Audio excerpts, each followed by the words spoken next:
सद्गुरुदेव भगवान की जय। श्री मौनी राम जी भगवान की जय। सद्गुरुवे नमः। सभी बच्चों को जब तक उनकी पढ़ाई चल रही है गंदे व्यसन में एकदम ध्यान नहीं देना चाहिए। अगर गंदे रास्ते अख्तियार कर लेते हैं तो पढ़ाई में उनका मन नहीं लग सकता, वो कोई भी लक्ष्य को प्राप्त नहीं कर सकते हैं, पथ भ्रष्ट हो जाएंगे, व्यभिचार करने लगेंगे,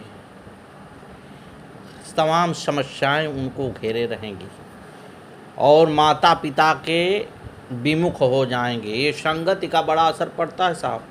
अगर गलत संगति मिल गई बच्चों की तो हम सभी भेजते हैं बच्चों को पढ़ने के लिए, लेकिन वो पढ़ेंगे लिखेंगे नहीं, गलत सोहबत में चले जाएंगे, व्यभिचार करने लगेंगे और अपने को भी भ्रष्ट कर लेंगे और जो लक्ष्य था वो कोसों दूर हो जाएगा।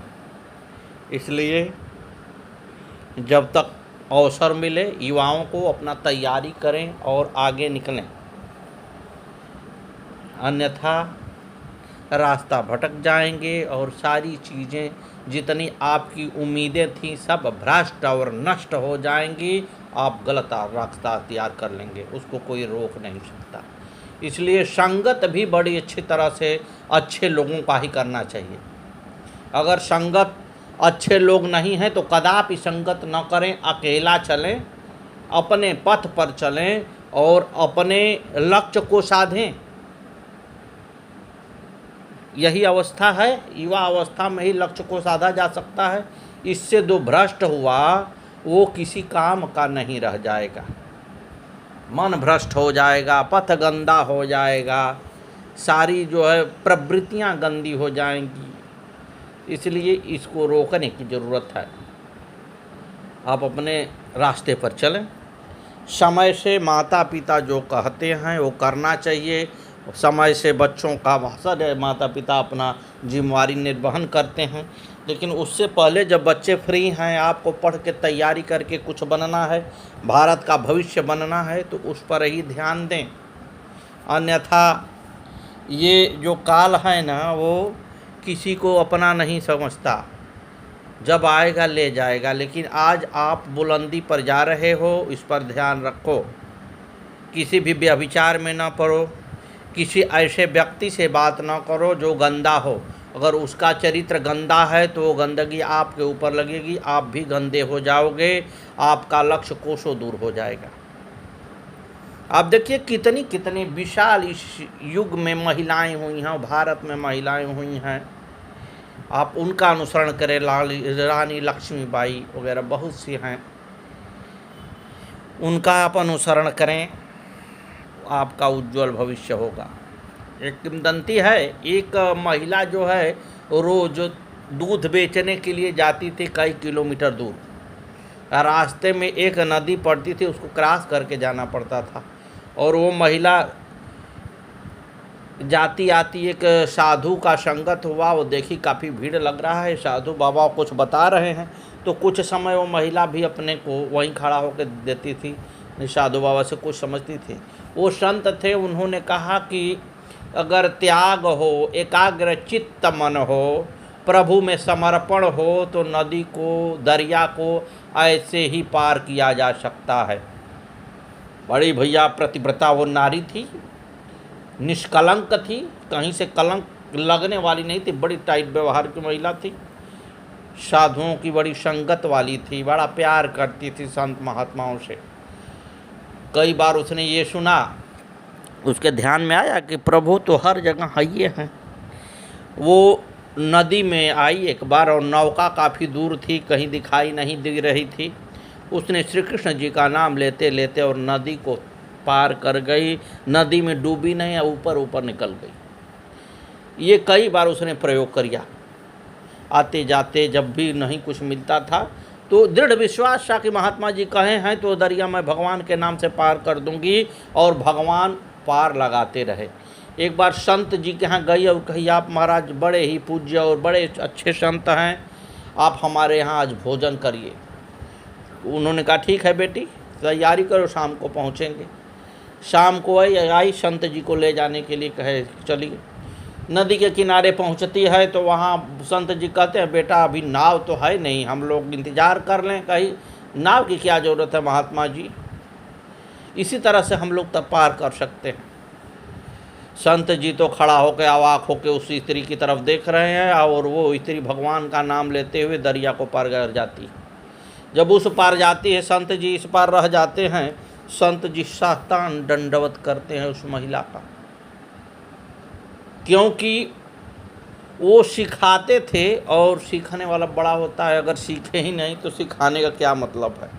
उन्होंने सिखाया, उसने सीखा, प्रभु को हृदय में धारण किया, इसलिए वो पूजनीय बन गई।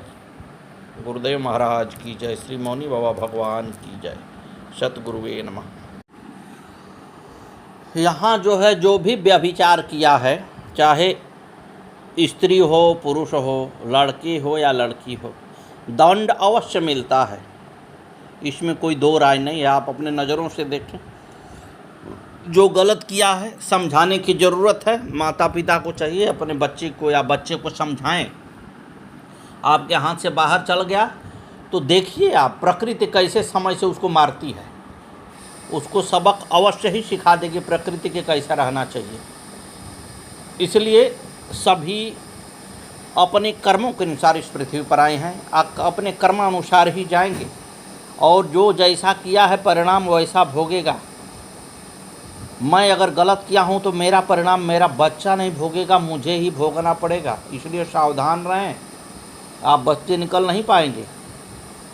तो जो जैसा करता है साहब वो ऐसा भरता है। लोग कहते हैं ऐसा हो गया वैसा हो गया। अरे भैया, जैसा हुआ उसका परिणाम तो देखो, उसके समझ में आता है ना, क्यों नहीं आता।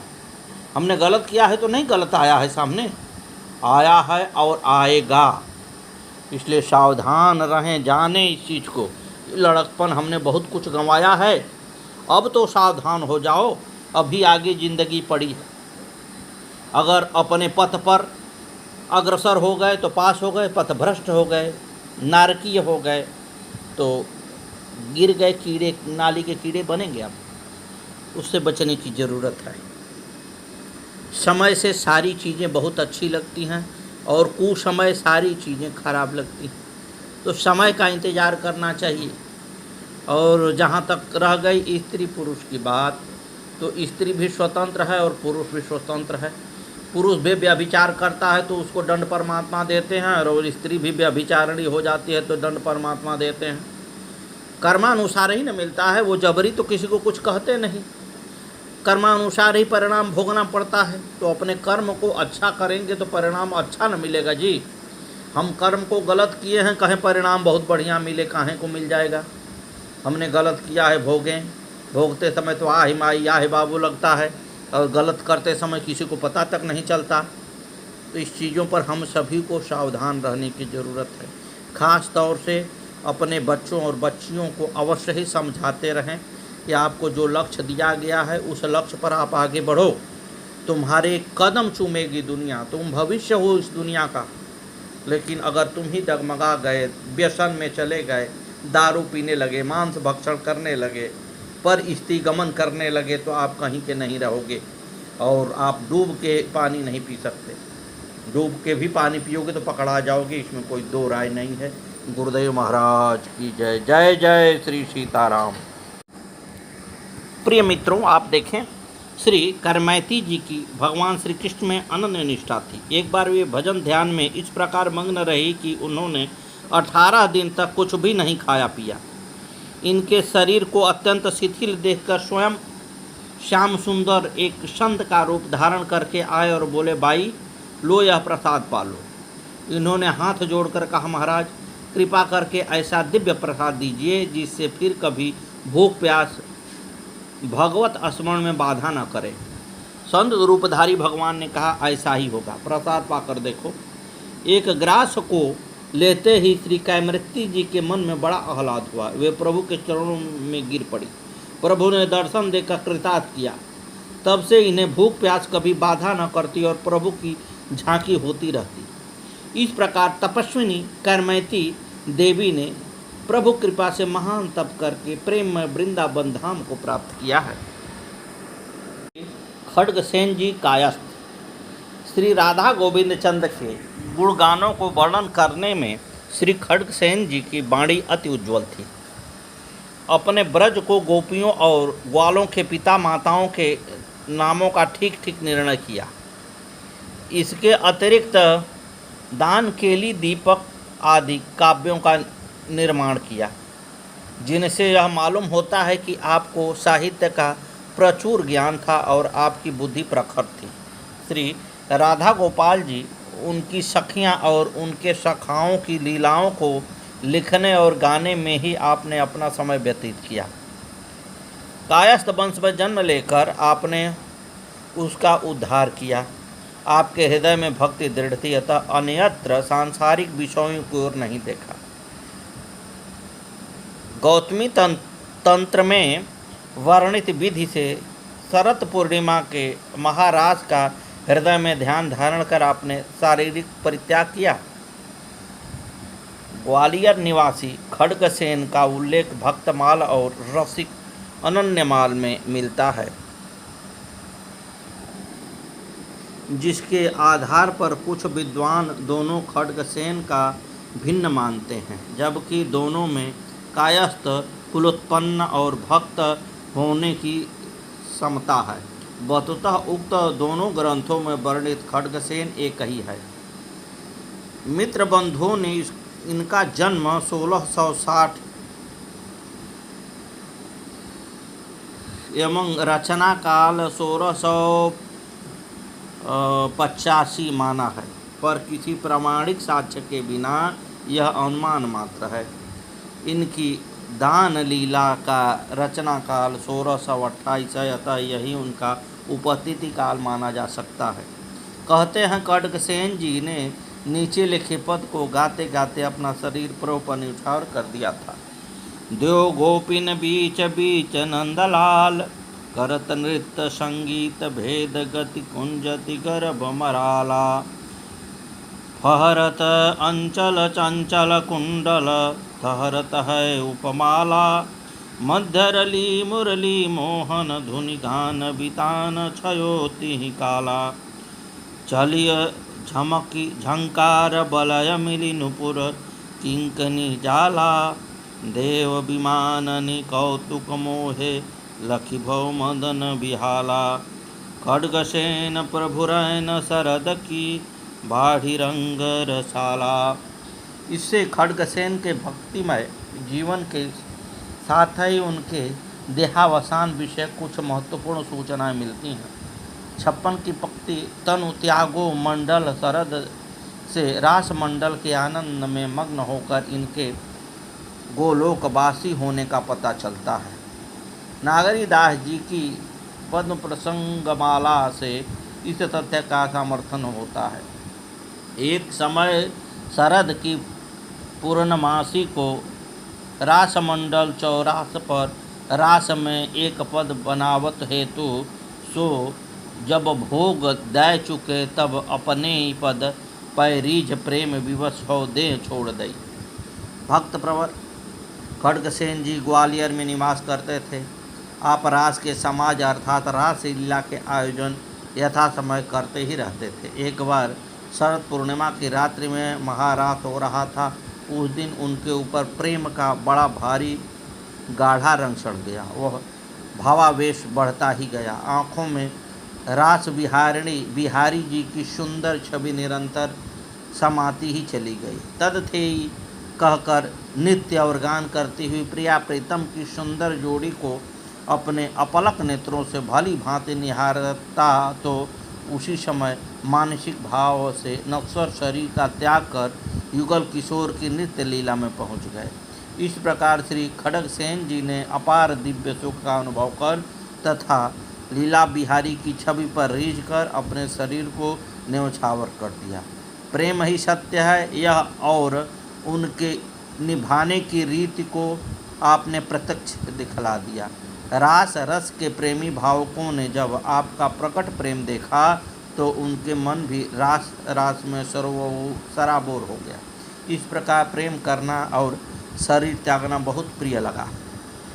सांप्रदायिक स्तोत्र के अनुसार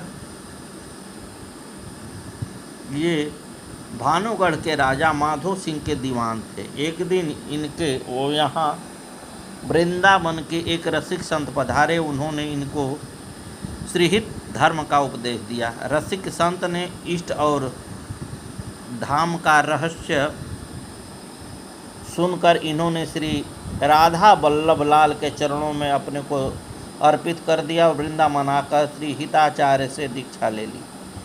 श्री श्री जी की शरण ग्रहण करते ही गृहस्थी एवं जगत के प्रति इनका दृष्टिकोण एकदम बदल गया। श्री श्यामा श्याम का अनुपम रूप माधुर्य इनके नेत्रों में छलक उठा एवं दसों दिशाएं आनंद से परिपूरित हो गईं। ये अधिक से अधिक समय नाम वाणी के गाने में लगाए लगे। इनका यश चारों ओर फैल गया और दूर दूर से साधु संत आकर इनका सत्संग प्राप्त करने लगे। इनकी सेवा शुश्रूषा में ये युक्त हस्त से व्यक्त करने लगे। इनका अंधाधुंध खर्च करता देख बहिर्मुख लोगों में कानाफूसी होने लगी और कुछ दिन बाद उन लोगों ने राजा के कान भरना प्रारंभ कर दिया। उनका कहना था कि दीवान जी को वेतन तो सीमित ही मिलता है किंतु व्यय असीमित करते हैं। ऐसी स्थिति में राजकोष के अतिरिक्त ये अन्यत्र कहाँ से धन पा सकते हैं। राजा माधो सिंह को की समझ में यह बात आ गई कि दीवान जी मेरा ही धन खर्च कर रहे हैं। उन्होंने तत्काल इनको बुलाया और अत्यंत कुपित होकर इनसे कहा, तू मेरी चोरी की है या तो तू 1 लाख रुपया दंड में दे अथवा मैं तुझे फांसी पर लटका दूंगा। खड़गसेन जी ने राजा को समझाने की बहुत चेष्टा की। इन्होंने कहा, आप राजकोष की जांच करा लीजिए और यदि कोई गड़बड़ी निकले तो मुझे दंड दीजिए। अपराध के बिना दंड देना उचित नहीं है। किंतु राजा ने इनकी एक नहीं सुनी और कारागृह में डाल दिया। इनको भोजन पानी बंद कर दिया गया। कहते हैं कि रात को राजा जैसे ही सोया उसको यम के दूतों ने आकर घेर लिया और अनेक प्रकार से डराना आरंभ कर दिया। उसके हाथ पैरों में हथकड़ी और बेड़ी डाल दी। राजा कष्ट से घबराकर रोने लगा। यमदूत ने उनसे कहा, तूने एक निरपराध हरिभक्त को बंधनशाला में डाल दिया है, तू उनको शीघ्र मुक्त कर दे अन्यथा तेरी खैर नहीं है। राजा मृत तुल्य मूर्छित पड़ा था। यह देखकर उनके उन नौकर चाकरों को भी बहुत दुख हुआ जिन्होंने खड़गसेन की शिकायत की थी। उन लोगों ने एक होकर विचार किया कि खड़गसेन जी के प्रति किए गए अपराध से ही राजा को यह महान कष्ट मिल रहा है, अतः उनको ही राजा के पास ले चलना चाहिए। वे तीसरे दिन खड़गसेन को लेकर राजा के पास पहुँचे। उनको देखते ही यमदूत राजा के पास से हट गए और राजा स्वस्थ हो गए। खड़गसेन के इस प्रभाव को देखकर राजा लज्जित हो गया और उसने उठकर उनके चरण पकड़ लिए। इस घटना के बाद से राजा उनका बहुत आदर करने लगा। कोई राज्य कार्य आने पर वह स्वयं इनके घर चला जाता, इनको अपने यहाँ नहीं बुलाता था। वह इनका भगवान के समान आदर करने लगा। कुछ दिन बाद उसने इनसे दीक्षा लेने की इच्छा प्रकट की। खड़गसेन ने इनको वृंदावन ले जाकर दीक्षा दिलवा दी। खड़गसेन जी के सत्संग से राजा के जीवन में आमूल परिवर्तन हो गया। चरित्रकार श्रीमद मुदित ने सत्संग की महिमा का वर्णन करते हुए कहा है कि मनुष्य को एकमात्र सत्संग ही सुधार सकता है। सत्संग ने आनंद की प्राप्ति होती है। सत्संग संपूर्ण मंगलों का मूल है और सत्संग में ही भगवान का सत्य स्वरूप प्रकाशित होता है। जय जय। सत्संग से विश्वास की दृढ़ता होती है और आध्यात्मिक सुखों का प्रकाश होता है। सत्य स्वरूप प्रकाशित होता है। सत्संग से विश्वास की दृढ़ता होती है और आध्यात्मिक सुखों का प्रकाश होता है। सत्संग में ही रास विलास है और सत्संग में ही वृंदावन वास है। खड़गसेन ने अपना शेष जीवन सत्संग में ही व्यतीत किया। चौथी अवस्था आने पर इनकी बुद्धि एवं शारीरिक बल सवाए हो गए और ये श्री वल्लभाचार्य की रसात्मिकता सेवा में कालयापन करने लगे। इनका महाप्राणायाम आराध्य की भाव सेवा करते हुए हुआ। गुरुदेव महाराज की जय। भक्ति भक्ति भगवंत गुरु चतुर नाम बपुए। तिनके पद बंदन करो नाशहि विघ्न अनेक। शीय मांडवी उर्मिला श्रुत कीरत बरबाम। चार सुमन चारु रतन तुलसी करत प्रणाम। सतगुरुवे नमः। महाराज आजकल के प्रेम से हम सभी को बचना चाहिए। आजकल का प्रेम प्रेम नहीं रह गया है, प्रेम एक वासना हो गया है, शारीरिक संबंध एक शोषण हो गया है।